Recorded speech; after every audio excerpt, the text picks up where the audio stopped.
Diceritakan di sebuah desa yang damai, hiduplah seorang pria sederhana yang bernama Liu Jinsi. Fajar baru saja menyingsing. Perlahan-lahan Jinsi bangun dari tempat tidurnya. Tak lama kemudian disusul oleh istrinya. Jinsi segera menyiapkan peralatannya untuk bekerja, sedangkan istrinya menyiapkan sarapan untuk mereka makan. Mereka dikaruniai dua orang anak yang tinggal di sebuah rumah kayu kecil. Namun hidup mereka sangatlah tentram dan bahagia. Setelah sarapan dengan keluarganya, Jinsi kemudian berangkat ke tempat kerjanya. Dia berjalan kaki menyusuri desanya yang begitu indah dan tenang.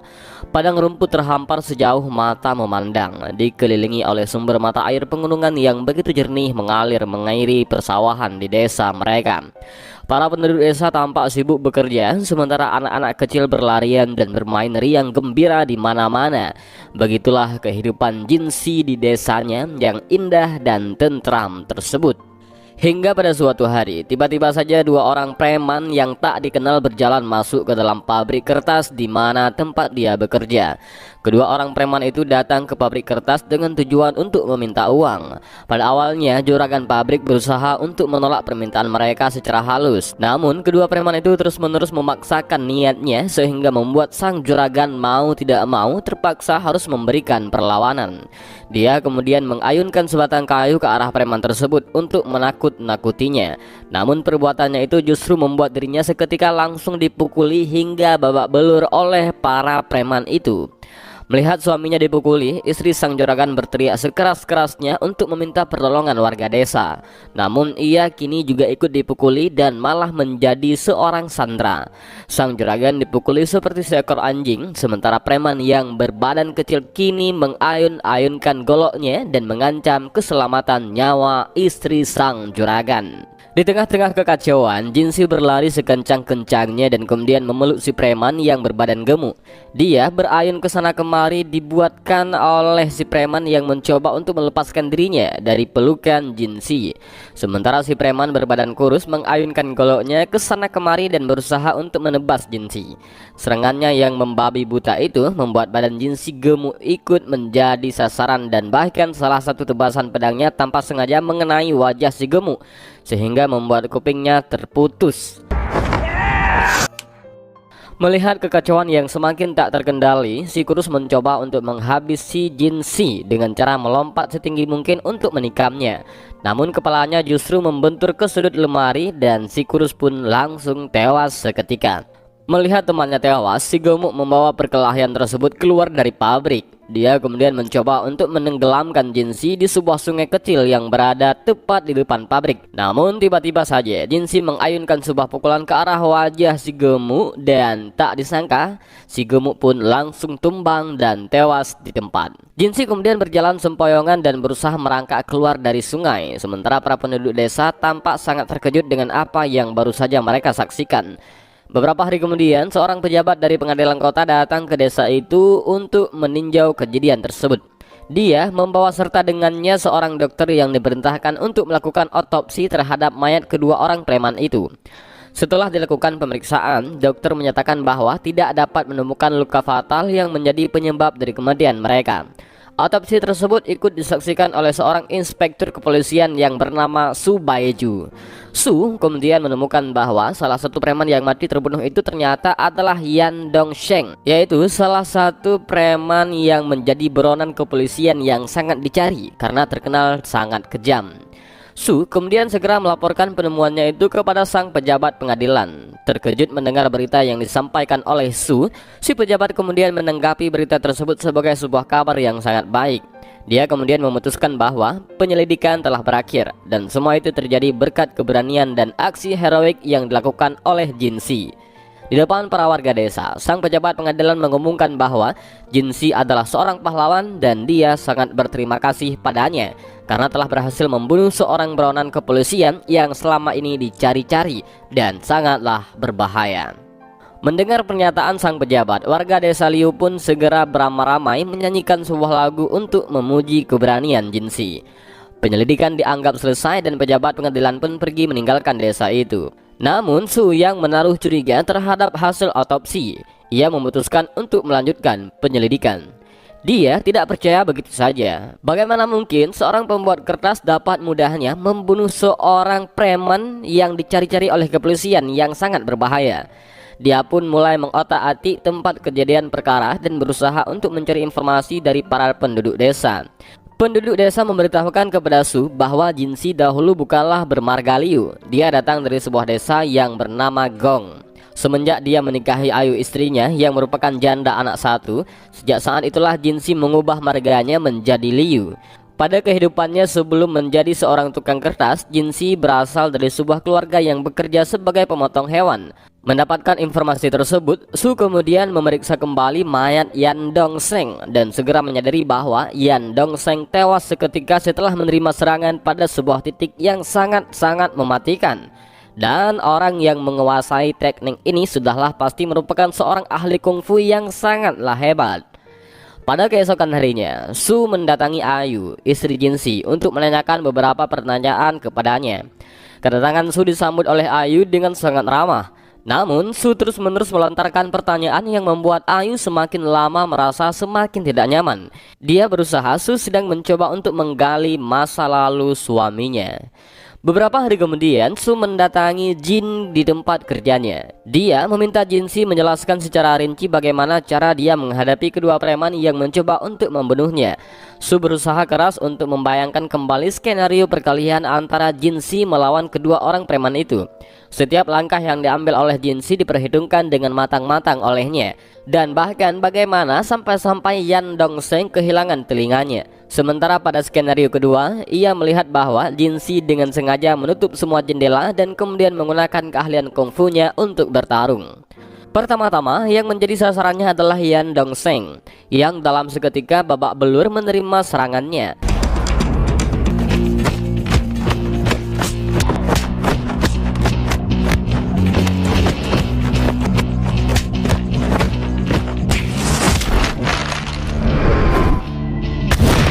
Setelah melumpuhkan Yang Dongseng, Jinsi kemudian menggunakan sebuah serangan mematikan yang digunakan untuk menotok aliran darah preman kurus sehingga membuat kompresi jantungnya terhenti dan langsung tewas seketika. Jinsi kemudian dengan sengaja melempar Yang Dongseng bersama dirinya ke dalam sungai. Air pada permukaan sungai menumpulkan serangan bertubi-tubi yang dilancarkan oleh Yan Dongseng. Sementara Jinsi menunggu saat yang tepat dan kemudian menyerang Yang Dongseng dengan sebuah serangan mematikan yang seketika membuat otaknya berhenti bekerja dan langsung tewas seketika. Namun semua teori itu tidak akan berguna apabila Su tidak dapat membuktikan bahwa Jinsi adalah seorang ahli kungfu seperti yang ada di dalam pikirannya.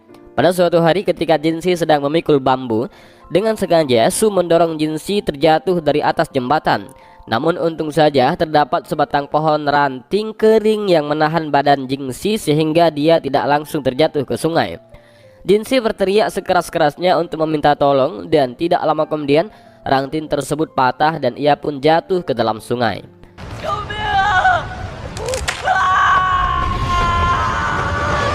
Melihat kejadian tersebut, kini sudah menjadi yakin bahwa Jinsi memiliki keahlian kungfu yang sangat tinggi.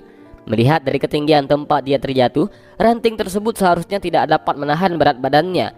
Ranting tersebut tidak langsung patah karena Jinsi memiliki ilmu meringankan tubuh yang sangat hebat. Setelah diselamatkan oleh warga desa, Su berkata kepada Jinsi bahwa itu adalah sebuah kecelakaan.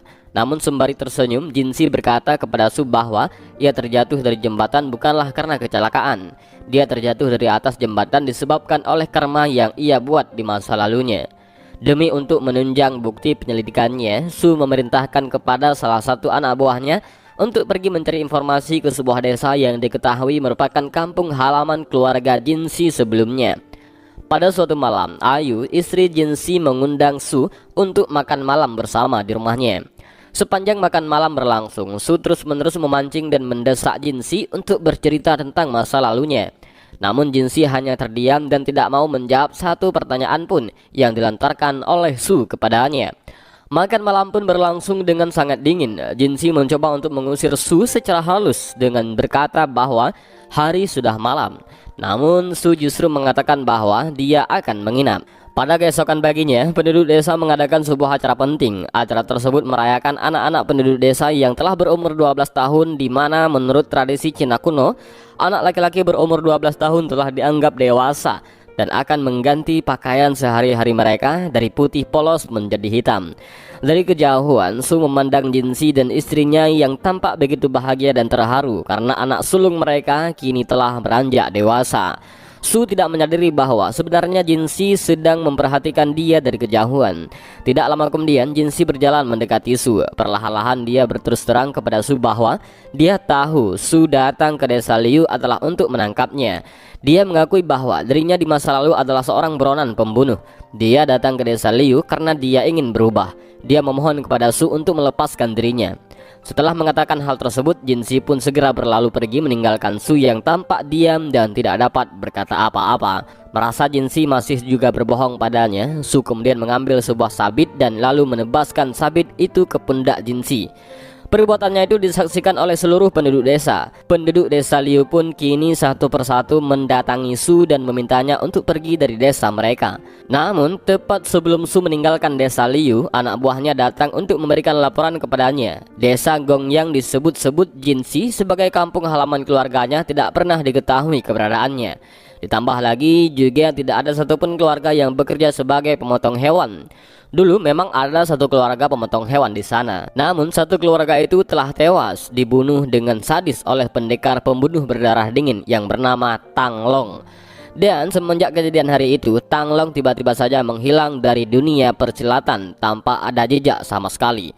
Dia ingin melaporkan penemuannya bahwa ia telah menemukan Tang Long, salah satu buronan pembunuh yang paling dicari oleh polisi. Namun dalam perjalanannya keluar dari desa, tiba-tiba saja dia dicegat oleh Jinsi yang kemudian menawarkan kepadanya untuk mengantarkan dirinya. Jinsi kemudian menunjukkan kepada Su sebuah jalan pintas untuk mencapai perkotaan. Berdua mereka berjalan menembus kegelapan hutan. Di tengah perjalanan, Jinsi bertanya kepada Su apakah dia bersedia untuk melepaskan dirinya. Tanpa pikir panjang, Su segera menjawab dia bersedia. Dia menjawab demikian karena dia takut Jinsi akan menghabisinya. Jinsi kemudian memeluk Su dan lalu menyuruhnya untuk berjalan lurus ke depan. Maka dia akan sampai di kota Feng. Su berjalan pelan dan meninggalkan Jinsi. Dan ketika ia menoleh kembali, Jinsi sudah menghilang, seolah dia tidak pernah ada di sana. Tenggelam dalam rasa takut, Su segera berlari sekencang-kencangnya sehingga ia sampai di daerah perkotaan.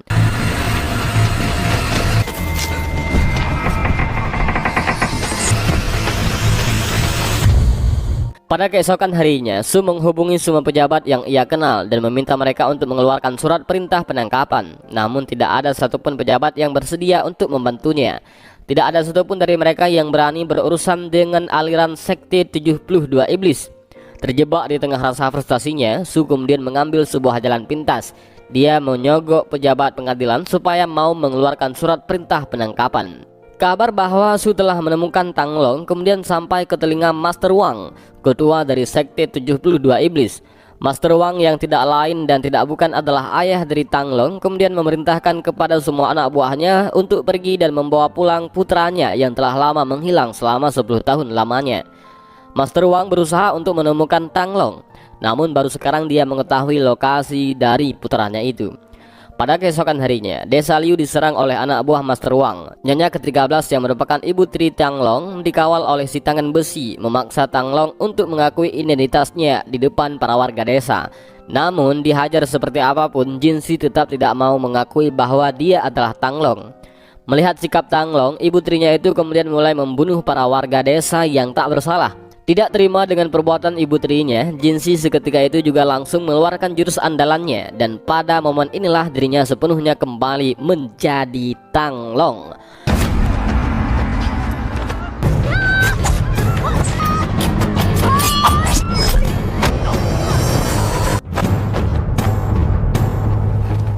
Melihat istri tuanya diserang, si tangan besi kemudian mencoba untuk menghentikan Tanglong.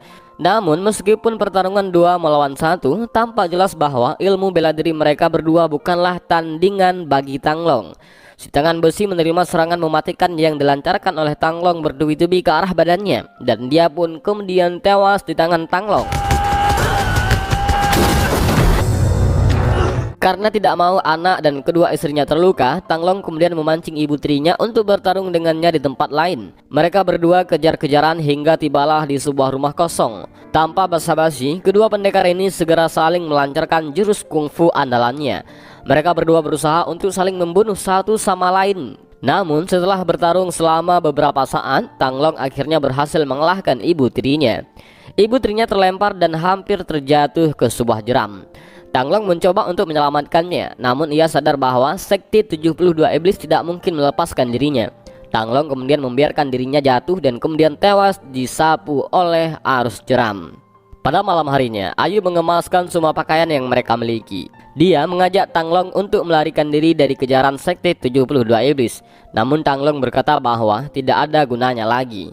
Dia berterima kasih kepada Ayu yang selama ini telah menerima dirinya sebagai jinsi. Ayu hanya bisa menahan tangis melihat betapa sulit keadaan yang dihadapi oleh suaminya yang meskipun selama 10 tahun ini telah bertaubat. Pada keesokan harinya, Su tiba di desa Liu dan mendapati bahwa desa tersebut telah porak-poranda. Mayat berserakan di mana-mana, rumah-rumah hangus terbakar. Sementara Tanglong hanya menatap Su dengan tatapan kosong sembari berjalan mendekatinya. Dia bertanya mengapa Su melanggar janjinya dan kembali lagi ke desa Liu. Namun Su tampak terdiam dan tidak bisa menjawabnya sama sekali. Para polisi yang melihat Tanglong seketika langsung merasa ketakutan dan kemudian memutuskan untuk mengabaikan misinya. Pada malam harinya, Su mengatakan pada Tanglong bahwa dia merasa sangat menyesal telah menyebabkan banyak warga tak bersalah tewas dengan sangat mengenaskan. Dia memiliki sebuah solusi untuk masalah yang sedang mereka hadapi. Solusinya adalah Tanglong harus mati. Su akan menggunakan ilmu akupunturnya untuk menotok aliran darah Tanglong. Tanglong akan jatuh dan koma, dan jantungnya akan berhenti berdetak selama 15 menit. Dalam kurun waktu tersebut, mereka akan mencoba mengoceh anak buah Master Wang yang diperintahkannya untuk menjemputnya. Namun, apabila Su terlambat membangunkan Tanglong sebelum 15 menit, maka Tanglong akan benar-benar mati. Pada keesokan harinya, Su membawa Tanglong dengan sengaja melintasi jalur yang dilewati oleh anak buah Master Wang. Mereka kemudian beramai-ramai mengiringi mayat Tanglong. Komandan pasukan yang bernama Sukun kemudian turun dari keduanya untuk memeriksa keadaan Tanglong. Merasa terkejut melihat putra kesayangan tuannya terbujur kaku dan tidak bernyawa, Sukun mulai menyanyikan sebuah lagu pengantar arwah. Tentu saja hal ini membuat Su menjadi sangat panik. Di tengah kerumunan waktu yang begitu sempit, tentu saja tidak ada waktu untuk acara berduka seperti ini. Terhimpit oleh waktu yang semakin sempit, Su kemudian segera melompat naik ke atas gerobak. Dan seketika itu juga berusaha mati-matian untuk menghidupkan kembali Tanglong. Tanglong terbangun di tengah kekacauan tersebut dan kemudian tersenyum. Dia menyadari bahwa kini satu-satunya kesempatannya untuk kabur kini telah sirna. Dia kemudian menotok aliran darah lengan kirinya, dan dalam satu kali tebas dia memotong lengan tangannya sendiri. Di tengah rasa sakitnya, dia berlutut dan berkata kepada semua saudara seperjuangannya, sesama sekte aliran 72 iblis, lengan yang dulu dia pergunakan untuk membunuh, kini ia kembalikan kepada mereka, semua saudara seperjuangan. Dengan putusnya lengan tangannya ini, maka hubungan persaudaraan mereka kini juga telah berakhir. Dan mulai detik ini di mata mereka, Tanglong sudah mati. Sukun kemudian membawa pasukannya pergi meninggalkan Tanglong. Setibanya di rumah, Tanglong mendapati anaknya sedang duduk di pangkuan ayahnya. Seluruh keluarga duduk di satu meja yang sama dan bahkan nasi sudah tersedia di meja. Anaknya tampak dengan polos sedang bercerita dengan kakeknya itu. Ketika Master Wang melihat bahwa lengan putra kesayangannya itu terpotong, dengan penuh emosi dia berteriak dan bertanya, siapa yang telah berani melakukannya. Namun dengan tenang, Tanglong menjawab bahwa kini dia tidak lagi bersama 72 iblis. Mendengar jawaban Tanglong, ayahnya berusaha menenangkan diri dan kemudian mengajak mereka semua untuk makan bersama. Sembari menimang cucunya, Master Wang bercerita bahwa dulu Tanglong adalah seorang anak yang sangat baik. Tanglong selalu makan apa saja yang ayahnya suapkan kepadanya. Namun putra bungsu Tanglong tampak menolak kacang yang kakeknya suapkan, sehingga membuat Master Wang merasa emosi dan lalu mengasari cucunya itu. Ayu yang tidak terima anaknya diperlakukan seperti itu kemudian berusaha untuk menghentikannya. Namun ia justru terlempar menerima tendangan dari Master Wang. Tanglong menahan emosinya menyaksikan putranya diperlakukan seperti itu di depan kedua matanya. Tidak lama kemudian, percakapan pun kian semakin memanas. Tanglong berkata kepada ayahnya, kini ia telah memotong tangannya dan hubungan di antara mereka berdua juga telah berakhir. Mendengar putra kesayangannya, seketika itu hati Master Wang langsung hancur berkeping-keping. Dia berkata bahwa dia akan melepaskan Tanglong. Namun sebagaimana dia kehilangan Tanglong, Tanglong juga harus kehilangan putranya. Master Wang kemudian mencekram cucunya sendiri dan berniat untuk menghabisi nyawanya. Pada saat itu juga Tanglong langsung menghunuskan pedangnya dan kemudian berhasil menyelamatkan anaknya. Setelah menepihkan kedua anaknya dari jangkauan ayahnya, pertempuran epik antara kedua orang ayah dan anak ini pun tak dapat terelakkan lagi. Tanglong mengarahkan seluruh kemampuannya dan berusaha untuk membunuh ayahnya dengan jurus pedangnya yang sangat mematikan.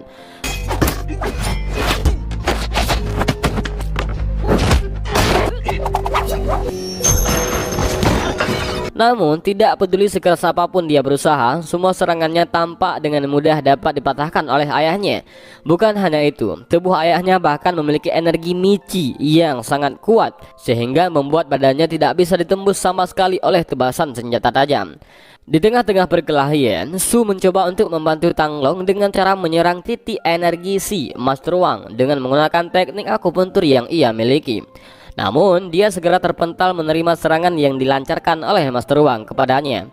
Perkelahian pun terus berlanjut. Kedua orang ayah dan anak ini berusaha untuk saling membunuh, seolah-olah tidak ada lagi hubungan apapun di antara mereka berdua. Tanglong babak belur menerima serangan mematikan bertubi-tubi yang dilancarkan oleh ayahnya. Mereka berdua bertarung di bawah derasnya hujan dan disaksikan oleh bumi dan langit. Namun tepat sesaat sebelum Master Wang mengeluarkan jurus andalannya untuk menghabisi Tanglong, Su melompat ke arah Master Wang dan lalu menancapkan jarum di lehernya. Aksi nekatnya itu membuat Master Wang melayangkan sebuah serangan mematikan pada Su. Namun di saat yang bersamaan, petir menyambar dan tepat mengenai jarum yang ditancapkan oleh Su di leher Master Wang. Dalam seketika Master Wang tewas tidak bernyawa hingga terbakar oleh sembaran petir. Perlahan-lahan Su menghembuskan nafas terakhirnya, sementara Tanglong tampak kebingungan menyaksikan semua yang baru saja terjadi di depan kedua matanya.